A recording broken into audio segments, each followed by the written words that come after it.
आपका मकान संपत्ति नहीं। अमीर डैडी का सबक। आपका मकान संपत्ति नहीं है। 20 साल पहले सन 1997 में मुझे अस्वीकृति की पर्ची भेजने वाले हर प्रकाशक ने अमीर डैडी के इस सबक की आलोचना की कि आपका मकान संपत्ति नहीं है। 10 साल बाद सन 2007 में जब सब प्राइम कर्जदारों ने अपने सब प्राइम मॉर्गेज की किश्त चुकाना बंद कर दिया तो संसार का रियल एस्टेट बुलबुला फूट गया और करोड़ों मकान मालिकों को इस सबक की सच्चाई कठोर तरीके से पता चली। उनका मकान सचमुच संपत्ति नहीं था। असली समस्या, ज्यादातर लोग ये नहीं जानते कि रियल एस्टेट क्रैश वास्तव में रियल एस्टेट क्रैश नहीं था। रियल एस्टेट क्रैश गरीब लोगों की वजह से नहीं हुआ था, ये तो अमीरों की वजह से हुआ था। अमीरों ने वित्तीय जुगाड़ करके डेरिवेटिव्स नामक प्रोडक्ट बनाए जिन्हें वॉरेन बफे ने सामूहिक वित्तीय विनाश के हथियार कहा है।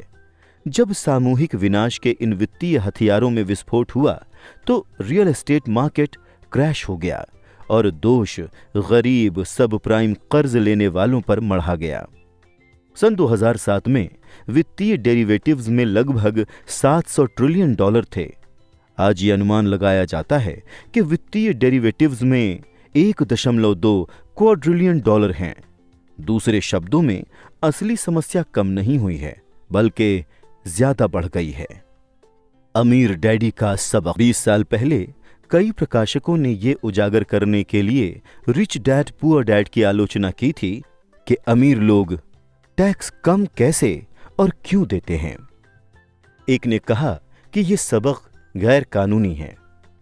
10 साल बाद सन 2007 में राष्ट्रपति बराक ओबामा पूर्व गवर्नर मिट रोमनी के खिलाफ पुनर्चुनाव के लिए खड़े हुए। जब यह उजागर किया गया कि राष्ट्रपति ओबामा ने अपनी आमदनी का लगभग 30% टैक्स में दिया है और गवर्नर रोमनी ने 13% से कम दिया, तो मिट रोमनी की वो नीचे गिरने वाली ढलान शुरू हुई जिसके बाद वो चुनाव हार गए। एक बार फिर टैक्स 2016 के अमेरिकी राष्ट्रपति चुनाव में केंद्र बिंदु बन गया। मिट रोमनी और राष्ट्रपति डोनाल्ड ट्रंप कानूनी रूप से कम टैक्स क्यों देते हैं, ये पता लगाने के बजाय गरीब और मध्यम वर्गीय लोग नाराज हो जाते हैं। हालांकि राष्ट्रपति ट्रंप गरीबों और मध्यम वर्गीय लोगों के लिए टैक्स कम करने का वादा करते हैं, लेकिन सच तो ये है कि अमीर लोग टैक्स में हमेशा कम चुकाएंगे। अमीर लोग कम टैक्स देते हैं, इसका कारण अमीर डैडी के सबक क्रमांक 1 में मिलता है। अमीर लोग पैसे के लिए काम नहीं करते। जब तक कोई व्यक्ति पैसे के लिए काम करता है वो टैक्स चुकाएगा। जब राष्ट्रपति पद की उम्मीदवार हिलेरी क्लिंटन अमीरों पर टैक्स बढ़ाने का वादा कर रही थीं, तो वो असली अमीरों पर नहीं बल्कि ऊंची आमदनी वाले लोगों जैसे डॉक्टरों, अभिनेताओं और वकीलों पर टैक्स बढ़ाने का वादा कर रही थीं। 20 साल पहले हालांकि रिच डैड पुअर डैड तुरंत सफल नहीं हुई जैसे कि the Beatles Sergeant Pepper's album हुआ था, लेकिन रिच डैड पुअर डैड वर्ष 2000 तक the New York times best seller सूची में पहुंच गई और लगभग 7 साल तक उस सूची में बनी रही। इसके अलावा वर्ष 2000 में ओपरा विनफ्रे का फोन आया। मैं पूरे 1 घंटे तक ओपरा कार्यक्रम में रहा और जैसा लोग कहते हैं बाकी इतिहास है।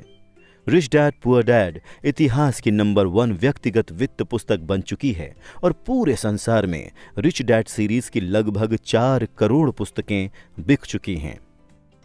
क्या सचमुच कोई अमीर डैडी थे? करोड़ों लोगों ने पूछा है कि क्या सचमुच कोई अमीर डैडी थे? इस प्रश्न का जवाब देने के लिए आप अमीर डैडी के बेटे माइक की बातें सुन सकते हैं जब वो रिच डैड रेडियो शो पर अतिथि के रूप में आए थे। आप richdadradio.com पर जाकर वो प्रोग्राम सुन सकते हैं। Rich dad graduate school. Rich dad poor dad यथासंभव सरल लिखी गई थी ताकि हर व्यक्ति मेरे अमीर डैडी के सबकों को समझ सके। जो लोग ज्यादा जानना चाहते हैं 20 वर्ष के समारोह के हिस्से के रूप में उनके लिए मैंने लिखी why the rich are getting richer, what is financial education really. Why the rich are getting richer ज्यादा विस्तार और स्पष्टता से बताती है कि अमीर डैडी ने अपने बेटे और मुझे पैसे और निवेश के बारे में क्या सिखाया। Why the rich are getting richer graduate विद्यार्थियों की रिच डैड पुअर डैड है। ये रिच डैड विद्यार्थियों के लिए ग्रेजुएट स्कूल है। एक चेतावनी और एक आमंत्रण। हालांकि मैंने why the rich are getting richer को यथासंभव सरल रखने की पूरी कोशिश की थी, लेकिन अमीर लोग सचमुच जो करते हैं वो आसान नहीं है, न ही उसे समझाना आसान है। अमीर लोग सचमुच जो करते हैं उसके लिए असली वित्तीय शिक्षा की जरूरत होती है, जो हमारे स्कूलों में नहीं सिखाई जाती। मैं सुझाव देता हूं कि पहले आप रिच डैड पुअर डैड पढ़ें। इसके बाद अगर आप और ज्यादा जानना चाहते हैं तो शायद why the rich are getting richer आप ही के लिए है।